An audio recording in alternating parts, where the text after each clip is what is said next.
Buenas, soy Nieves Soriano Nieto, presidenta de la Sociedad de Filosofía en Abierto, y en este viernes de vídeos quiero presentarles el libro Pictures and Tears de James Elkins. Bueno, básicamente este libro es una joya para los que seáis lectores en lengua inglesa, porque al final es una reflexión estética sobre la imagen de alguien conmovido hasta las lágrimas frente a un cuadro. Hoy en día esto es algo inusual, como nos presenta James Elkins en el libro. Es decir, casi diríamos que es algo anacrónico. Pero él aquí digamos, reivindica y nos demuestra que llorar también es ante una obra de arte. No solo tiene abundantes precedentes históricos, sino que revela dimensiones profundas de la experiencia estética. Él, a través de anécdotas de diversas épocas en las que ciertos espectadores fueron sobrecogidos por el arte, sobre todo por las pinturas, pues nos muestra esta teoría. La cuestión es que él lo que hace es profundizar en esa pregunta sobre por qué hemos perdido esa costumbre de emocionarnos frente al arte y llorar. Busca un poco romper ese tabú. Digamos, lejos de considerar las lágrimas como algo que debería avergonzarnos o algo irrelevante, la respuesta emocional para el autor, el historiador, la respuesta emocional que da el espectador frente al arte es algo muy legítimo y olvidado, y es algo muy importante en la apreciación artística. Pues las artes visuales pueden suscitar emociones, reacciones intensas, aunque hoy día estamos más habituados a emocionarnos, sobre todo con las artes de la música, digamos, quizás el cine o incluso la literatura. Pero la pintura, precisamente porque está en un museo, puede a pesar de que nos puede llegar profundamente, puede cortarnos un poco la emocionalidad. De hecho, la historia del arte para él está llena de lágrimas. Entonces, ¿por qué el último siglo, en la pregunta, ha sido tan parco en lágrimas frente a los cuadros? Nuestra época, en cierta medida, dice él, está inhibida y tiene miedo a sentir la pintura. El visitante de un museo muchas veces se comporta con excesiva contención, digamos con frialdad, digamos como si estuviera cortado, ¿no? Y claro, cuando se enfrenta ante una obra conmovedora, pues se tiene que contener las lágrimas por no romper, digamos, las normas de comportamiento en esos espacios. Incluso la disposición de las salas, que están muy iluminadas, con muchos elementos o sea, con un espacio muy diáfano para que otros observadores también te vean, digamos, no favorece lo que sería la catarsis emocional. Cosa que sí se produce cuando, por ejemplo, estamos en casa o en el cine, en la oscuridad, y sí que estamos en un ambiente más privado. Por tanto, muchos espectadores del arte la miran con distancia, como si hubiera un velo intelectual que impide abandonarse a la emoción. Sin embargo, él lo que reivindica es abrir las puertas de la percepción emocional y permitirnos que nos afecte en lo más hondo, como ya ocurría, por ejemplo, con Stendhal y su famoso síndrome de Stendhal, o con Denis Diderot. Digamos que para él hay dos arquetipos de espectador que son, digamos, antagónicos.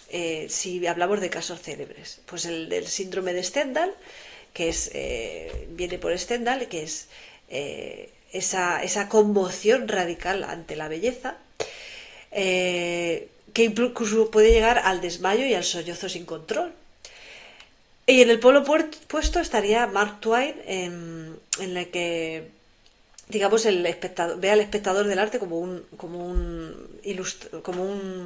personaje ascético que, bueno, esto lo narra Mark Twain en su viaje que hizo en 1867 y que escribió en The Innocents Abroad, y ahí se burló cruel y mordazmente de los grandes cuadros y reliquias, jactándose de no sentir nada ante ellos. Y esto se llama más bien la enfermedad de Mark Twain, según el historiador. Bueno, la mayor parte de nosotros nos encontramos, digamos, en un punto intermedio. Sentimos un poquito, digámoslo así, al contemplar el cuadro, pero no llegamos al éxtasis o al colapso. La emoción estética no surge de la iconografía o la historia narrada en la obra, simplemente a veces brota de elementos tan peregrinos como podría ser el color, perdón. Por ejemplo, un caso que el historiador pone es el de Elkins, que se emocionó frente a los cuadros de Mark Rothko, precisamente por ese color, ¿no? Bueno, el historiador Elkins tiene una tesis muy polémica, que es que, digámoslo así, la formación académica impide a la persona sentir el arte. Contrariamente a lo esperado, la formación académica reprime la reacción emocional espontánea y por tanto no deja al arte ser arte. Porque hay una tensión latente entre entender una obra y sentirla. Y lo que ha hecho la disciplina histórica es tratar a las emociones del espectador como si fueran algo irrelevante, incluso tabú. Porque las lágrimas son algo personal que en teoría no aporta nada al conocimiento de la obra. Digamos que, según Elkins, la ortodoxia académica ha preferido discutir qué significa un cuadro antes que qué nos hace sentir. Y precisamente es eso lo que ya Fredberg denunciaba en el 89, en 1989, que era que bueno, nuestro discurso sobre el arte se ha hecho tan sofisticado que en realidad el objetivo final del arte, que es emocional, queda soterrado. Por tanto, los historiadores del arte lo que hacen absolutamente o actualmente es reprimir las respuestas emotivas y esto es un error. Hay que integrar la respuesta del cuerpo y la mente en el análisis crítico, según Elkins. Ya lo decía Susan Best, como señala también Elkins en el libro, es posible que se realizara quizás una historia afectiva del arte, que estudie también no ya solo la parte del conocimiento intelectual sobre el arte, sino que estudie las emociones que el arte genera en los diferentes contextos, siempre desde el rigor. El cómo y el porqué de un cuadro es que tiene que ver con la emoción, porque el cuadro está hecho, el arte está hecho para emocionar al espectador, no se puede obviar al espectador, esta es la tesis fundamental de Elkins. Por tanto, la dicotomía entre la cabeza y el corazón al mirar el arte es una especie de convención cultural, porque en realidad, dice él, la academia está intoxicada de la teoría al punto de que evita o desactiva toda empatía que pueda tener el espectador con respecto a la obra de arte. Quizás el desafío, según Elkins, sería encontrar el punto medio, es decir, un modo de ver en el que se potencie la emoción, pero no se asfixie la emoción. En el que haya un rigor académico, pero no deje de haber esa empatía. Por tanto, como conclusión, ¿puede hacer llorar una obra de arte? Es la pregunta que se hace Elkins. Y su respuesta es un rotundo sí. No solo puede, sino que en muchos contextos fue creada para hacer llorar.